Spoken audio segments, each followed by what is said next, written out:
Salut,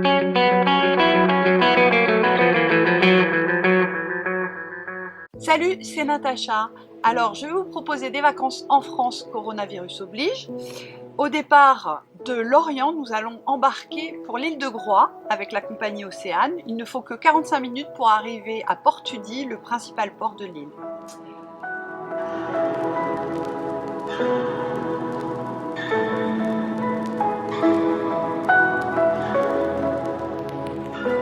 Une fois que vous êtes arrivé à Port-Tudy, il y a différentes options de logement qui s'offrent à vous.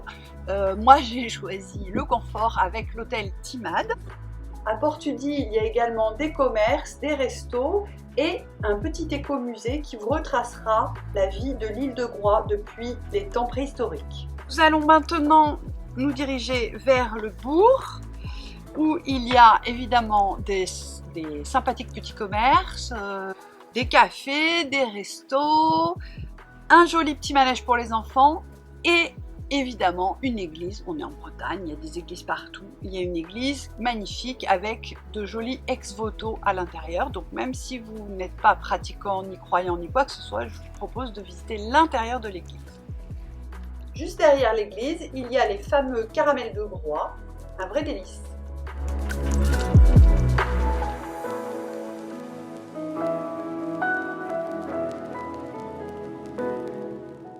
Pour visiter l'île de Groix, 3 moyens de transport possibles. La voiture électrique, bon ça c'est un peu pour les feignasous. Le vélo pour ceux qui sont à l'aise sur les 2 roues, ce qui n'est pas mon cas. Et sinon il y a le pédibus, donc avec des bonnes chaussures, vous pouvez vous balader sur les sentiers de randonnée. Il y a je sais pas combien de kilomètres, il y en a plein, peut-être une trentaine, enfin bon. Et il y a un très beau sentier côtier qui fait tout le tour de l'île. Mais moi, en une journée, ça faisait un peu beaucoup, donc je vous propose de faire 3 boucles différentes. On va commencer par une boucle au nord de l'île. On va partir du bourg et on va se diriger vers Port-Laye, un joli petit port. Juste à côté de Port-Laye, vous allez trouver une curiosité. Ce sont des statues. Il y a les Marquisiens qui ont ramené un tiki. Il y a une statue Moai qui vient de l'île de Pâques. Et il y a également un totem de Nouvelle-Calédonie. Au plus on va vers l'ouest, en fait, au plus c'est sauvage, la végétation, elle devient de moins en moins touffue, c'est la lande, quoi. Donc c'est très beau.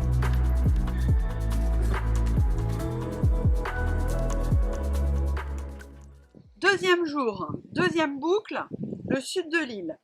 On part de Locmaria. Alors au passage, je vous recommande les glaces caramel au beurre salé du bar de la plage, un délice. On passe par la baie des Curés, ensuite il y a, si je me souviens bien, la pointe de l'enfer, puis le trou de l'enfer, tout un programme, ainsi qu'un des nombreux lavoirs présents sur l'île de Groix.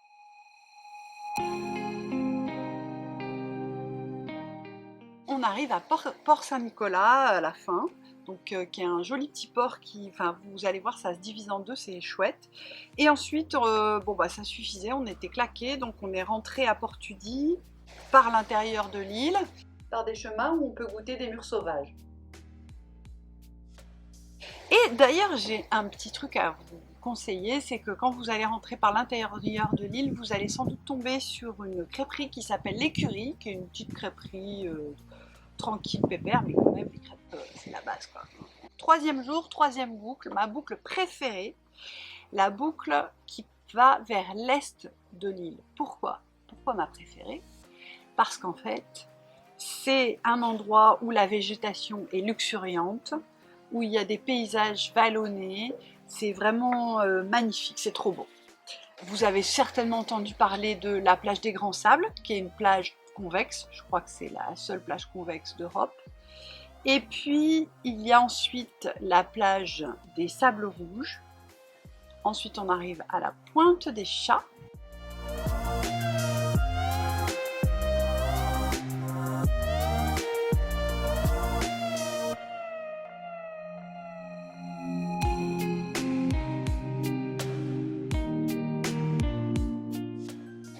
Et on termine par la plage de Locmaria.